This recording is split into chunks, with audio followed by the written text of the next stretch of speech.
मैं एक जवान लड़की हूँ और अब आप ही बताओ कि अगर कोई जवान लड़की को कोई ऐसा मिल जाए जिसके साथ मिलकर वो सब कुछ कर सके और ये बातें किसी को पता भी ना चले, तो इससे अच्छी बात और क्या हो सकती है। तुम समझ रहे हो ना मैं क्या करने की बात कर रही हूँ। दिल की गहराइयों से और डर के साए में बताती हूँ कि मैंने मेरे मामा जी के साथ मिलकर क्या क्या महसूस किया। मैं हेलो सबको, मेरा नाम रिया है। उम्र हाँ 21 साल की हूँ। देखो मैं थोड़ी सी गोरी चिट्टी हूँ, बाल लंबे सिल्की और फिगर वैसा जो लड़कियां योगा करके बनाती है, लेकिन मेरा तो बस घरेलू कामों से ही बना है। कमर पतली और वह सब जो लड़कों को बार बार देखने पर मजबूर कर देता है। कस्बे की हूँ मैं, लेकिन शहर जैसी सोच वाली। आज मैं तुम्हें मेरी और मामा जी की वो कहानी सुनाने वाली हूँ जिसमें हर पल दिल कांपता रहा, सांसें थमती रही और डर की वजह से रातें काली हो गई।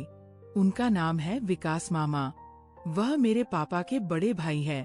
उम्र में ज्यादा फर्क नहीं, बस 42 के आसपास होंगे, लेकिन उनके अंदर अभी भी वो ताकत है जो एक नजर में दिल को डरा देती है, और वह इतनी मजबूत है कि एक साथ कई राज छुपा सकते हैं। तो चलो मैं कांपते हुए बताती हूँ सब कुछ। बात उस दिन की है जब मैं घर में पूरी तरह अकेली थी। मम्मी पापा गाँव गए थे किसी काम से और मुझे छोड़ गए क्योंकि कॉलेज का प्रोजेक्ट नजदीक था। दिल में पहले से ही डर था। मामा जी घर के नजदीक ही रहते हैं, अपना छोटा सा ऑफिस चलाते हैं, लेकिन वो अक्सर आते जाते रहते हैं और हर बार उनकी नजर से मैं सहम जाती हूँ। उस दोपहर मैं नोट्स फैलाकर बैठी थी। ऐसे ही चल रहा था, मगर गर्मी ऐसी की पसीना टपक रहा था। मैंने हल्की सी टॉप पहनी थी जो मेरी बॉडी को इतना हाईलाइट कर रही थी कि खुद को देखकर भी डर लग रहा था। अचानक दरवाजे पर दस्तक हुई। दिल जोर से धड़का जैसे कोई खतरा आ गया हो। मैंने डरते डरते जाकर खोला तो मामा जी खड़े थे, हाथ में बैग लिए। रिया बेटी मैं आया हूँ। तेरे पापा ने कहा था तुझे अकेला ना छोड़ूं। उनकी आवाज में कुछ ऐसा था कि रूह कांप गई। उनकी नजरें मेरे चेहरे पर रुकी, फिर धीरे धीरे नीचे सरकी। मैंने सोचा, मामा जी ऐसे क्यों देख रहे हैं? मन में डर का साया छा गया। क्या वो कुछ गलत सोच रहे हैं? मैं अंदर आई। वह मेरे पीछे पीछे बैठो मामा जी, कॉफी बनाती हूँ, मैंने कांपती आवाज में कहा। लेकिन वह बोले, नहीं बेटी, पहले ये देख, मैं तेरे लिए कुछ लाया हूँ। बैग से एक पुरानी डायरी निकाली, पन्ने पीले जैसे कोई भयानक राज छुपा हो। ये क्या है? मैंने डरते हुए पूछा। वो मेरे पास आकर सोफे पर बैठ गए, डायरी मेरी गोद में रखी। उनकी उंगलियां मेरी उंगलियों से छू गई। एक ठंडा करंट सा दौड़ा। मैं सहम गई। ये कोई साधारण डायरी नहीं, इसमें सफलता के गहरे राज हैं। मैं तुझे सिखाऊंगा। उनकी आवाज इतनी गहरी थी कि डर से आंखें भर आई। मैंने डायरी खोली, लेकिन नजरें उनके चेहरे पर टिकी थी। वो इतने करीब थे कि उनकी सांस मेरी गर्दन पर लग रही थी। हर सांस के साथ डर बढ़ता जा रहा था। लग रहा था वो और करीब आकर कुछ कर देंगे। देखिए पेज पर, उन्होंने कहा और हाथ मेरे कंधे पर रख दिया। वो स्पर्श इतना भारी था कि सारा शरीर कांप उठा। मैं पढ़ने लगी, लेकिन मन में डर का तूफान था। क्या मामा जी कुछ सोच रहे हैं? उनकी उंगलियां कंधे पर दब रही थी जैसे मसाज दे रहे हो, लेकिन वो दबाव डरावना लग रहा था। बस इतना ही। फिर वो उठे। अच्छा मैं जाता हूँ, कल फिर आऊंगा सिखाने, कहकर चले गए। मैं रात भर डर से सो नहीं पाई, हर आवाज पर सहम जाती थी। अगले दिन सुबह सुबह वह फिर आए। मैं नहाकर निकली थी, बाल गीले थे, लहंगा पतला सा पहना था जो मेरी हर कर्व को उभार रहा था। रिया तैयार है? उन्होंने पूछा। उनकी आवाज सुनकर डर से पैर कांप गए। हम कमरे में बैठे, डायरी खोली। इस बार वह और करीब बैठे। उनका घुटना मेरे घुटने से छू रहा था। वो स्पर्श जैसे खतरे की घंटी। देख, ये हिस्सा बहुत महत्वपूर्ण है, कहकर डायरी सरकाई और हाथ मेरी कमर के पास आ गया।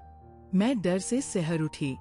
दिल इतनी जोर से धड़क रहा था कि लग रहा था फट जाएगा। बेटी तू बहुत खूबसूरत है, अचानक उन्होंने कहा। उनकी आंखों में कुछ ऐसा था कि रूह कांप गई। मैं शर्मा नहीं, डर गई। उनका चेहरा मेरे चेहरे के इतने पास, सांसें गर्म। मैं पीछे हटने लगी, लेकिन वह डायरी पर उंगली रखकर बोले, यह पढ़, खूबसूरती को संभालना पड़ता है। उनका हाथ मेरी बाह पर थोड़ा दबाया। वो दबाव इतना भयानक था कि आंसू छलक आए। हम घंटों बैठे रहे। हर स्पर्श में डर बढ़ता गया, कभी पीठ पर हाथ, कभी कंधे पर। हर बार लगता अब कुछ होगा और मैं चीख उठूंगी। लेकिन वो रुक जाते, समझ गई ना। मैं हाँ में सिर हिलाती, लेकिन दिल चीख रहा था। शाम हुई, रिया, अब प्रैक्टिस करेंगे। मैं डर से कांप गई। वो मुझे खड़ा किया, हाथ कमर पर, बॉडी को कंट्रोल करना सिखा रहे हैं। मुझे घुमाया, मैं उनकी बाहों में आ गई। उनकी गर्मी महसूस हुई। डर से सांस रुक गई, लेकिन वह रुक गए। कल जारी रखेंगे। मैं रात भर डर से रोती रही। हर पल लगता वह लौट आएंगे और कुछ कर देंगे। ऐसे ही दिन बीतते गए। हर रोज वह आते, करीब आते, छूते, लेकिन बस छूकर रुक जाते। हर स्पर्श में डर और बढ़ता जाता। एक दिन बोले, रिया, हमें एक दूसरे की एनर्जी फील करनी है। आंखें बंद। उनका हाथ मेरे हाथ पर, फिर बाहों पर, दिल की धड़कन पर रखा। तेरी हार्ट बीट तेज है, शांत कर। मैं शांत करने लगी, लेकिन मन में डर का तूफान।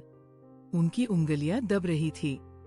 कंधे मालिश करते, पीठ पर नीचे सरकते, कमर तक। हर बार लगता अब कुछ होगा और मैं बच नहीं पाऊंगी, लेकिन रुक जाते।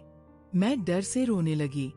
अगले दिन छोटा सा बॉक्स लाए, ब्रेसलेट निकाला, मुझे पहनाने लगे। उनका चेहरा गले के पास, सांस गर्दन पर। डर से आंखें बंद हो गई। बस ब्रेसलेट पहना दिया। डायरी पढ़ते रहे। उनका शरीर मुझसे सटा। मैं डर से कांप रही थी। शाम को गेम दीवार के पास, हाथ कमर पर खींचा, उनकी गर्मी। डर से सांस थम गई, लेकिन रुक गए। ट्रस्ट बिल्डिंग है। मैं सोचती रही, क्या ये सच है या खतरा? फिर एक दिन बोले, आज बेडरूम में। मैं डर से घबरा गई, लेकिन गई। बेड पर बैठे मसाज देते, पीठ पर हाथ नीचे सरकते, कमर तक। अब तू मुझे मसाज दे, मैंने डरते हुए किया। वो मुड़े, चेहरा पास लगता। अब सब खत्म, लेकिन बस इतना। हम करीब करीब बैठे, सांसें मिलती। डर से रातें निकाली। शाम को बोले, कल फाइनल लेसन। दिन बीतते गए। हर बार करीब आना, छूना, रुक जाना। मैं अब डर की आदत पड़ गई थी, लेकिन मन में सवाल और डर। एक दिन गंभीर होकर आए, रिया, आज सच बताता हूँ। मैं डर से सहम गई। ये डायरी कोई साधारण नहीं तेरे लिए है। मैं तुझे सिखा रहा था, फिर बताया। पर डायरी फैमिली सीक्रेट डायरी थी। पुरानी रेसिपी एंड बिजनेस आइडिया। मामा जी मुझे ट्रेन कर रहे थे ताकि मैं इंडिपेंडेंट बनूं। पापा चाहते थे वो करीब आना, छूना, सब ट्रस्ट बिल्डिंग था। डायरी में लिखा था, गुरु शिष्य का रिश्ता मजबूत होना चाहिए, कोई गलत इरादा नहीं। वह बस मुझे मजबूत बना रहे थे, डर से लड़ना सिखा रहे थे। मैं फूट फूट कर रो पड़ी, डर से नहीं, खुशी से। मामा जी इतने अच्छे थे,